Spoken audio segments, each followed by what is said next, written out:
அன்பு நண்பர்களே, அருமை தோழர்களே, என் உயிரிலும் மேலான முத்தமிழறிஞர் டாக்டர் கலைஞருடைய அன்பு உடன்பிறப்புகளே, உங்கள் யாவருக்கும் எனது முதற்கண் வணக்கம். நான் தான் உங்க சேலம் சதீஷ் பேசுகிறேன். திமுக பேச்சாளர், Kalaignar IT wing gallery TN CM டிவியினுடைய சேலம் மாவட்ட அமைப்பாளர். வணக்கம். இந்த பதிவு எதற்குன்னா, நம்மளையெல்லாம் மீளா கடலில் மீள்கடித்து சென்ற நம்முடைய தலைவர் கலைஞர் அவர்களுடைய இந்த 6ஆம் ஆண்டு நினைவு அஞ்சலி. வாழ்ந்தாலும் மறைந்தாலும் அவருடைய புகழ் தமிழ்நாட்டில், இந்த ஒட்டுமொத்த இந்தியாவிலும் இன்று தலைத்து நிற்கிறது என்றால் அவர் வாழ்ந்த வாழ்க்கை அப்படியாமட்ட வாழ்க்கை. 80 ஆண்டு கால பொது வாழ்க்கையிலே அவர் சாதித்த ஒவ்வொரு சாதனைகளும் எண்ணில் அடங்க முடியாதது. இந்த சூழலிலே சில சாக்கடை நாய்கள், சில சங்கி கூட்டங்கள் அவரை பேசுகிறது. என்ன பேசுகிறது?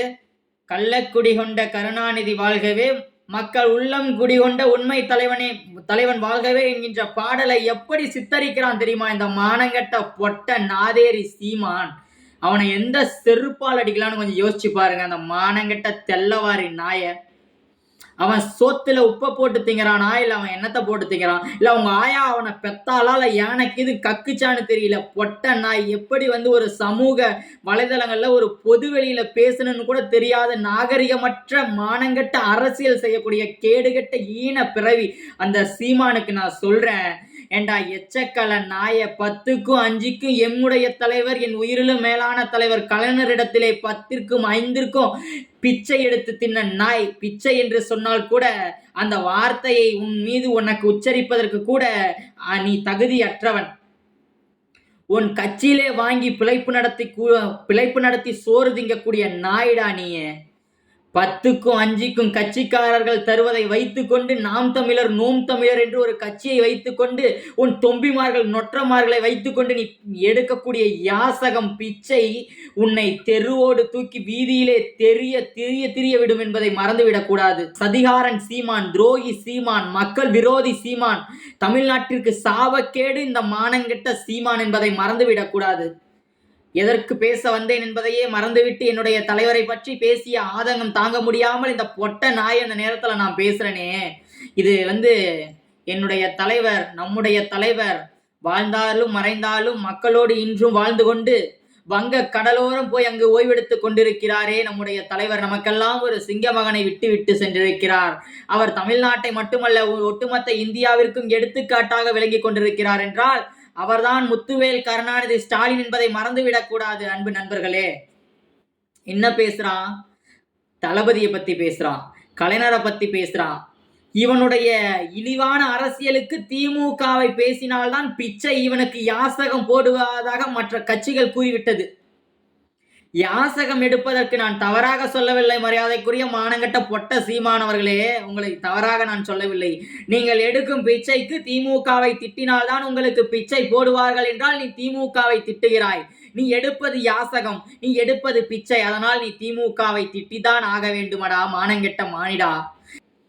இந்த பொட்ட மாதிரி சீமானுக்கு நான் சொல்றேன், எத்தனோட பெண்களுடைய வாழ்க்கையை சீரழித்த இந்த சீமான் நாய்க்கு நான் சொல்றேன், மானங்கெட்ட சீமா நாயே, நீ கலைஞரை ஒருமையில் பேசினால் அதை பற்றி கவலை கொள்வதற்கு நாங்கள் என்ன உங்களை போல பொட்ட மாதிரி கட்சியை நடத்தி கொண்டிருக்கிறோமா? வார்த்தைகள் அளவற்று போகிறது என்று எனக்கும் தெரியும். ஆனால் ஆதங்கம் என்பது என் உள்ளத்தை போட்டு வாட்டுகிறது. எம்முடைய தலைவனை ஒருவன் பேசுகிறான் என்றால் அவனுடைய நாக்கை அறுக்க வேண்டும் என்பதுதான் ஒவ்வொரு தொண்டனுடைய வெறியாக இருக்கும். ஏனென்றால் திமுக என்று உள்ளத்தாலும் உயிராலும் இரத்தத்தாலும் ஓடிக்கொண்டிருக்கக்கூடிய உணர்வாற்றலோடு செயல்பட்டு கொண்டிருக்கிறோமே ஒவ்வொருவரும் திமுகவுடைய உண்மையான விசுவாசி என்பதை மறந்துவிடக் கூடாது. மானங்கெட்ட நாதேரி பையன் சீமானுக்கு இந்த நேரத்துல நான் சொல்றேன், ஏனடா இப்படி பிச்சை எடுத்து தின்பதற்கு வேறு பொழப்பு செய்து நீ உன்னுடைய வாழ்க்கையை நடத்தலாம். மாமா பையன், மானங்கட்ட பையன் சீமான என்னங்க திட்டுறது? திட்டி வாயும் வலிக்குது. அவனுக்கு என்ன திட்டினாலும் அந்த பொட்டமாரிக்கு கொஞ்சம் கூட ரோசமே வரமாட்டேங்குது. பேசக்கூடாதுன்னு நினைச்சா பேசாம இருக்க முடியல. அவனை எப்படியாவது வசைப்பாட வேண்டும் என்று என்னுடைய உள்ளம் ஏங்குகிறது. அவனை எப்படியாவது என்னுடைய வார்த்தையிலே வசைப்பாட வேண்டும். ஆனால் இதுவோ சமூக வலைதளம்.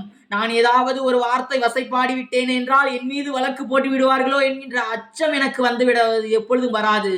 ஏனென்றால் 1000 வழக்குகள் வந்தாலும் எதிர்கொள்பவன் தான் திமுக காரன். மிசாவையே கண்ட இந்த இயக்கம் இந்த நாய் பொட்ட நாய் பேசுறாங்கிறதுக்காகலாம் கண்டு அஞ்ச போவது என்ன? நாம் என்ன முட்டாளா? யோசிச்சு பாருங்க அன்பு நண்பர்களே, அருமை தோழர்களே.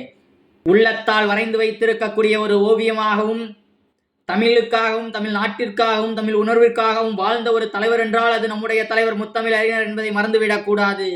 இந்த 6ஆம் ஆண்டிலே நம்முடைய தலைவர் புகழை நாம் எல்லோரும் ஒட்டுமொத்த இந்தியாவும் செவிசாய்க்கும்படியாக, திரும்பி பார்க்கும்படியாக அவர் புகழ் பாட வேண்டும்.